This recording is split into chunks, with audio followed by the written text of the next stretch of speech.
Alhamdulillah. Alhamdulillahillazi arsala rasulahu bil huda wa dinil haqq liyuzhirahu 'alad dini kullihi walau karihal musyrikun. Asyhadu an la ilaha illallah wa asyhadu anna Muhammadan abduhu wa rasuluh la nabiyya ba'da. Inna allaha wa malaikatahu yusholluna ala nabi ya ayyuhallazina amanu sallu alaihi wa sallimu taslima. Allahumma sholli ala sayyidina Muhammad wa ala ali sayyidina Muhammad kama sholaita ala sayyidina Ibrahim wa ala ali sayyidina Ibrahim wa barik ala sayyidina Muhammad wa ala ali sayyidina Muhammad kama barakta ala sayyidina Ibrahim wa ala ali sayyidina Ibrahim fil alamin innaka Hamidum Majid. Ya ayyuhal hadirun, ittaqullah haqqa tuqatih wa la tamutunna illa wa antum muslimun. Wa qala Allahu fil Qur'anul Karim, a'udzu billahi minasy syaithanir rajim. Bismillahirrahmanirrahim. Qul a'udzu birabbin nas, malikin nas, ilahin nas, min syarril waswasil khannas, allazi waswisu fi sudurin nas, minal jinnati wan nas. Sadaqallahul azim. Jamaah Jumat yang menjadi tamu Allah dan dimuliakannya, kita banyak bersyukur kepada Allah. Dengan anugerahnya kita diberi kesehatan dan kekuatan, sehingga dengan itu kita dapat hadir dan datang di masjid yang kita cintai ini. Tak lain dan tak bukan tujuan kita adalah untuk mengabdikan diri kepada Allah dengan cara melaksanakan sholat Jumat berjamaah. Kemudian kehadapan ikutan kita Nabi Muhammad Rasulullah Sallallahu Alaihi Wasallam, kita telah menyatakan selawat atas beliau. Semoga selawat yang kita nyatakan tadi didengarkan oleh Allah dan diterima oleh Allah, serta digantikan oleh Allah dengan syafaat atau pertolongan, di mana pada waktu itu tidak ada pertolongan kecuali yang datang daripada Allah melalui Rasulullah Sallallahu Alaihi Wasallam. Selanjutnya lagi, sebagai seorang khatib, saya tidak akan bosan-bosan mengajak, menghimbau, dan menyuruh kita semuanya, tentu khusus bagi diri saya pribadi. Mari kita tingkatkan iman kita kepada Allah. Mari kita tingkatkan ketakwaan kita kepadanya. Berharap semua kita ini tidak akan mati kecuali berada di dalam Islam atau selamat. Jamaah yang saya hormati, tadi saya telah membacakan sebuah firman Allah yang saya petik dari surat An-Nas. Di situ Allah berpesan kepada kita melalui Rasulullah Sallallahu Alaihi Wasallam. Apa kata Allah? Katakan hai Muhammad, sampaikan hai Muhammad kepada kaummu, kepada umatmu, supaya mereka mengatakan kata dan berjuang merealisasikan kata-kata itu, yaitu katakanlah aku berlindung kepada Tuhan manusia, kemudian kepada raja manusia, kemudian lagi kepada sembahan manusia. Jadi ini Allah yang memesankan melalui Rasulullah untuk kita semua, supaya kita memperhatikan 3 kalimat itu. Allah minta betul, sampaikan hai Muhammad kepada kaummu, pada umatmu, agar mereka itu berlindung kepada Tuhan manusia, raja manusia, sembahan manusia. Tentu ini berbahaya. Tentu ini sinyal yang sangat berbahaya. Nah, dari apakah itu? Dinyatakan oleh Rasul berikutnya, min syarril waswasil khannas, daripada waswas, daripada sifat buruk yang ada pada manusia. Diteruskan lagi, allazi waswisu fis sudur, sifat buruk itu ada dalam dada manusia. Artinya ada dalam dada kita. Sumbernya minal jinnati wan nas, yaitu daripada jin dan manusia. Jadi jamaah yang saya hormati, kalaulah Allah yang mengatakan kata itu, ini tidak main-main. Dan Allah pun menitipkan pesan itu bukan kepada sembarangan orang, yaitu kepada Rasulullah, supaya kita waspada terhadap kejahatan yang ianya justru ada dalam dada kita. Ada dalam dada kita. Nah, di situ dijelaskan oleh Allah kepada Muhammad, dan Muhammad menjelaskannya kepada kita, sifat yang buruk itu, yang mengancam kita itu, ternyata sumbernya adalah manusia dan jin. Nah, oleh karena itu jamaah yang saya hormati, sebagai hamba Allah yang berakal dan berfikir, tentu kita ingin tahu mana itu dianya manusia, apa itu manusia. Begitu juga kita ingin tahu mana dia itu jin, apa itu jin. Nah, inilah kandungan surat An-Nas yang harus kita pahami. Ternyata seketika kita mengatakan kata manusia, manusia, itu baru namanya. Kemudian setelah kita lihat bentuk dan rupa kita masing-masing, ternyata dia belum manusia, tetapi tubuhnya manusia. Timbul pertanyaan, mana dianya manusia? Ternyata manusia itu tersembunyi di balik namanya, tersembunyi di balik tubuhnya, dipari oleh Allah di dalam jantung kita masing-masing. Itulah yang terasa oleh kita, itulah yang berdegup setiap detik dalam dada kita. Itulah manusia. Nah, timbul pertanyaan, manusia ini dijadikan Allah dari apa? Tidak ada yang tahu. Yang tahu hanya Allah dan Rasulnya. Maka dijelaskan oleh Allah dan Rasul pada surat At-Tariq. Apa bunyinya? Falyanzuril insanu mimma khuliq. Khuliqa mimma indafit yahruju mim baini sulbi wa tara'i. Hendaklah manusia itu memikirkan, mempelajari, dia itu terbuat dari apa. Jadi Allah itu menuntut kita, saudara, supaya kita mempelajari, mentelaah manusia itu terbuat dari apa. Kira-kira apa perlunya Allah menuntut kita dengan kata-kata itu? Ternyata ada rahasia di balik semua itu. Dikatakan oleh Allah bahwa manusia itu tercipta dari air sulbi yang memancar dari dada tulang rusuk laki-laki.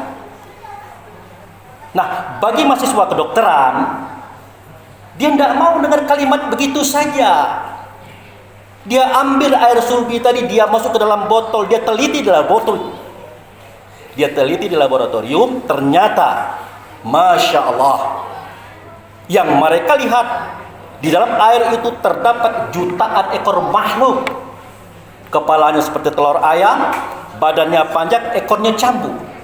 Dia hidup, dia bernapas, dia berjalan, dia berlari, dia berkembang dalam rahim perempuan. Itulah spermatozoa. Itulah cikal bakal tubuh kita.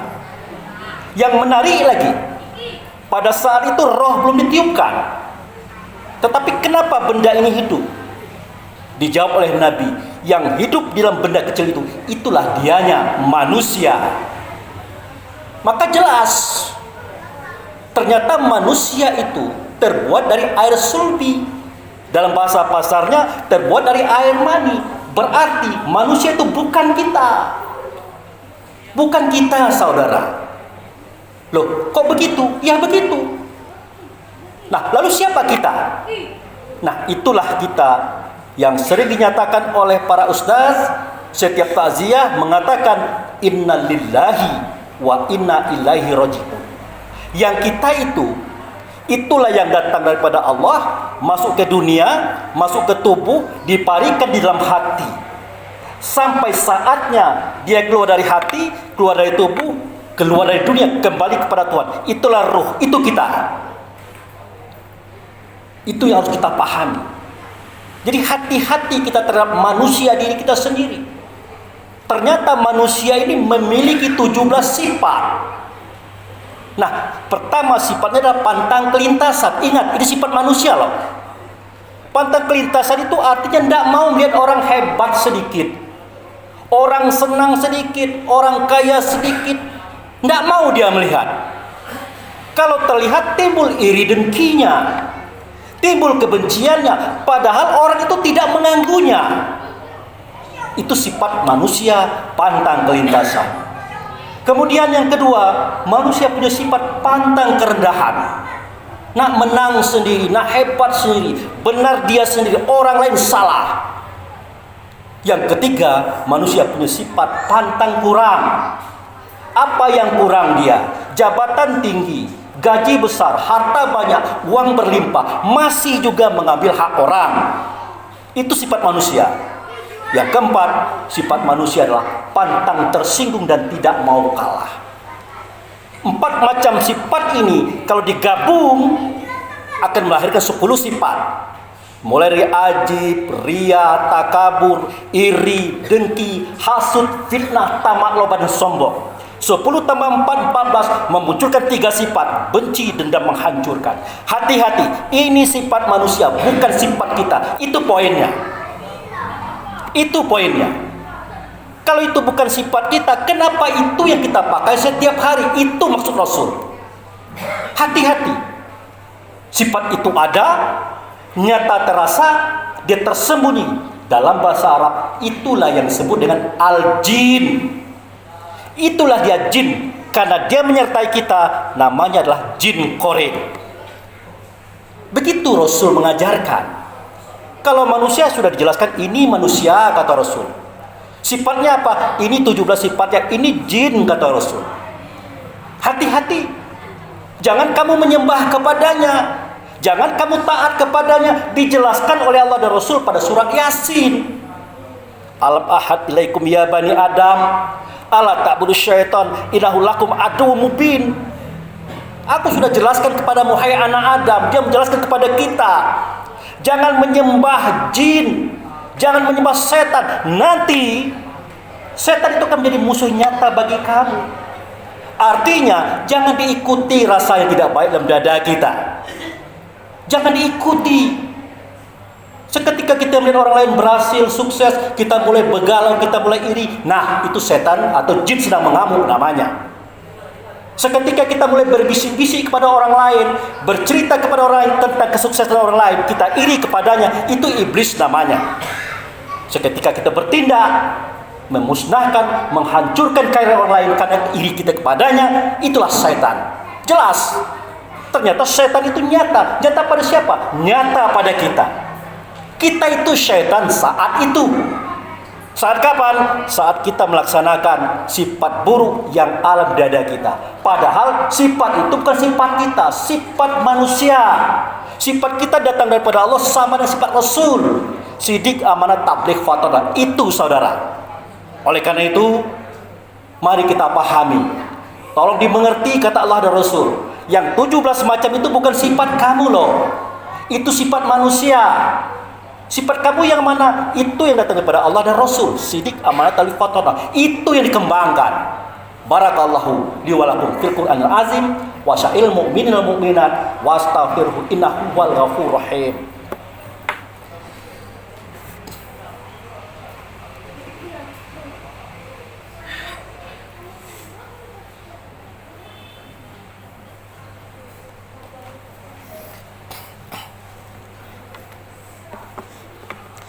Alhamdulillah. Alhamdulillahillazi arsala rasulahu bil huda wa dinil haq liyuzhirahu 'ala dini kullihi walau karihal musyrikun.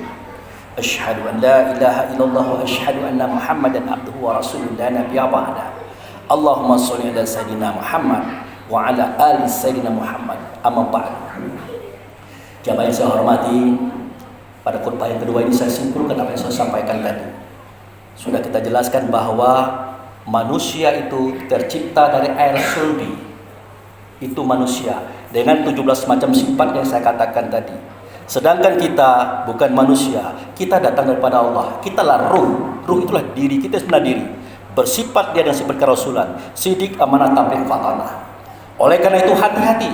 Kalau mulai kita benci kepada orang, iri kepada orang, macam-macam di hati kita pada orang, hati-hati. Itu bukan sifat kita. Jangan diikuti, jangan disembah.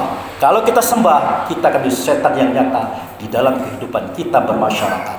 Mari kita berdoa kepada Allah. Semoga Allah mengampuni dosa-dosa kita, memaafkan kita, dan menyelamatkan kita daripada sifat-sifat yang buruk yang ada dalam dada kita masing-masing. Na'udzubillahi minasyaitonirrajim. Bismillahirrahmanirrahim. Ya Allah ya Rahman ya Rahim, ya Malikal Qudusus Salam, ya la ilaha illa anta. Allahumma ya Allah, fi hazza zuhri hadarna fatratika, aina hadarna fatratika bizzambina katsira, fazalika faghfir lana ala dzunubana, faghfir lana ala dzunubana, faghfir lana ala dzunubana. Rabbana zalamna anfusana wa illam taghfir lana wa tarhamna lanakunanna minal khasirin. Rabbana ighfir lana wa liwalidayna warhamhuma kama rabbayana shaghira. Allahumma ighfir lil mu'minin wal mu'minat, muslimin wal muslimat, al ahya'u minhum wal amwat. Rabbana hab lana min azwajina wa dzurriyyatina qurrata a'yun waj'alna lil muttaqina imama. Rabbana na'udzubika bi kalimatika tammati minal bala'i dunya bala'il akhirah, azabi dunia zabil akhirah, fitnati dunia fitnatil akhirah, ala nafsina wal ahlina wal ikhwanuna wal a'maluna wal maluna, la hawla wala quwata illa billahi aliyil azim.